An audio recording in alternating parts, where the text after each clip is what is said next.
നമസ്കാരം. കേന്ദ്ര സർക്കാർ നിർദ്ദേശമനുസരിച്ച് പദ്ധതികളിൽ മാറ്റം വരുത്താൻ തയ്യാറായി കേരള സർക്കാർ. കേരയിൽ പദ്ധതിയിൽ മാറ്റം വരുത്തി മുന്നോട്ട് പോകുന്നത് ആലോചനയിലെന്നാണ് CPM വ്യക്തമാക്കുന്നത്. ഈ മാറ്റം ഏത് രീതിയിൽ വേണമെന്ന് സർക്കാർ പ്രഖ്യാപിക്കുമെന്നും CPM സംസ്ഥാന സെക്രട്ടറി MV ഗോവിന്ദൻ പറഞ്ഞു. തിങ്കളാഴ്ചയും പൊതുപരിപാടിയിൽ സംസാരിക്കുന്നതിനിടെ ഗോവിന്ദൻ സമാനമായ നിലപാട് ആവർത്തിച്ചിരുന്നു.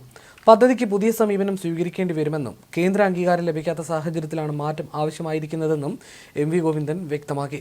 പദ്ധതിക്ക് പണം തടസ്സമായിരുന്നില്ല, കേന്ദ്ര അംഗീകാരം മാത്രമായിരുന്നു വിഷയം. കേരളത്തിന്റെ അരനൂറ്റാണ്ട് മുന്നിൽ കണ്ടുള്ള വികസന പദ്ധതിയായിരുന്നു കേരളയിലെന്നും MV ഗോവിന്ദൻ പറഞ്ഞു. സ്റ്റാൻഡേർഡ് ഗേജിലാണ് സിൽവർ ലൈനിന്റെ DPR കേരളയിൽ തയ്യാറാക്കിയിരിക്കുന്നത്. എന്നാൽ വന്ദേ ഭാരതും ചരക്ക് വണ്ടികളും ഓടിക്കാവുന്ന രീതിയിൽ ബ്രോഡ് ഗേജ് ആക്കണമെന്ന് കേന്ദ്രം നിർദ്ദേശിച്ചു.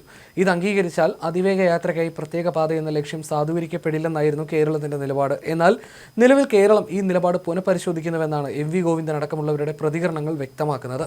ഇക്കഴിഞ്ഞ മാർച്ചിൽ മെട്രോമാൻ E ശ്രീധരൻ റെയിൽവേക്ക് കേരളത്തിന് ബദൽ പദ്ധതി സമർപ്പിച്ചിരുന്നു. E ശ്രീധരനും പദ്ധതിയും സ്റ്റാൻഡേർഡ് ഗേജിലായിരുന്നു പാത വിഭാവനം ചെയ്തിരുന്നത്. മേൽപ്പാലങ്ങളിലൂടെയും ടണലുകളിലൂടെയും സഞ്ചരിക്കുന്ന രീതിയിലായിരുന്നു പദ്ധതി വിഭാവനം ചെയ്തത്. തിരുവനന്തപുരം മുതൽ കാസർഗോഡ് വരെ എന്നതിന് പകരം തിരുവനന്തപുരം മുതൽ കണ്ണൂർ വരെ എന്ന രീതിയിൽ പാതയെ ചുരുക്കിയായിരുന്നു ശ്രീധരന്റെ പദ്ധതി.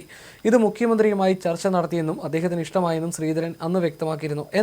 എന്നാൽ സ്റ്റാൻഡേർഡ് ഗേജ് എന്ന നിർദ്ദേശത്തിന് കേന്ദ്രം വിട്ടുവീഴ്ചയ്ക്ക് തയ്യാറായിട്ടില്ല എന്നാണ് വിവരം. ഇതോടെയാണ് സർക്കാർ കൂടുതൽ വിട്ടുവീഴ്ചയ്ക്ക് ഒരുങ്ങുന്നതെന്നും വിവിധ കേന്ദ്രങ്ങൾ ചൂണ്ടിക്കാട്ടുന്നു. അതേസമയം കേന്ദ്ര നിർദ്ദേശത്തിന് വഴങ്ങിയാൽ മറ്റൊരു റെയിൽ പാത എന്നതിനപ്പുറം പ്രഖ്യാപിച്ച ഗുണങ്ങൾ ഉണ്ടാകില്ലെന്നാണ് വിലയിരുത്തൽ. കൂടുതൽ സ്ഥലം ഏറ്റെടുക്കേണ്ടി വരുമെന്നത് വീണ്ടും വെല്ലുവിളിയാവുമെന്നും ചൂണ്ടിക്കാട്ടപ്പെടുന്നു. നേരത്തെ റെയിൽവേ ഭൂമി വിട്ടുകൊടുക്കുന്ന വിഷയത്തിലടക്കം റെയിൽവേ കടുംപിടുത്തം കൈക്കൊണ്ടിരുന്നു. സിൽവർ ലൈൻ നടപ്പാക്കുമ്പോൾ റെയിൽവേയുടെ ഭൂമി നഷ്ടപ്പെടുമെന്നാണ് ദക്ഷിണ റെയിൽവേയുടെ ആശങ്കയെങ്കിൽ റെയിൽവേ ഭൂമി പൂർണ്ണമായി ഒഴിവാക്കി അലൈൻമെന്റ് പരിഷ്കരിക്കാമെന്ന കേരള റെയിൽ ഡെവലപ്മെന്റ് കോർപ്പറേഷൻ അറിയിച്ചിരുന്നു. DPR പരിഷ്കരിക്കണമെന്ന റെയിൽവേയുടെ നിർദ്ദേശത്തിന് മറുപടിയായി നൽകിയ കത്തിലാണ് കേരളയിൽ നിലപാട് വ്യക്തമാക്കിയത്. തൃശൂർ മുതൽ വടക്കോട്ടാണ് റെയിൽവേ ഭൂമി ഉപയോഗിക്കേണ്ടി വരുന്നത്. ഈ സാഹചര്യത്തിൽ തൃശൂർ മുതലുള്ള അലൈൻമെന്റിൽ മാറ്റം വരുത്താമെന്നാണ് കേരളയിൽ അറിയിച്ചത്. അനുമതി ലഭിക്കുമെങ്കിൽ ആദ്യഘട്ടം തൃശൂർ വരെയാക്കിയുള്ള നിർമ്മാണത്തിനും കേരളം വഴങ്ങുമെന്നാണ് സൂചന. പദ്ധതിക്ക് 3125 കോടിയാണ് റെയിൽവേയുടെ വിഹിതം.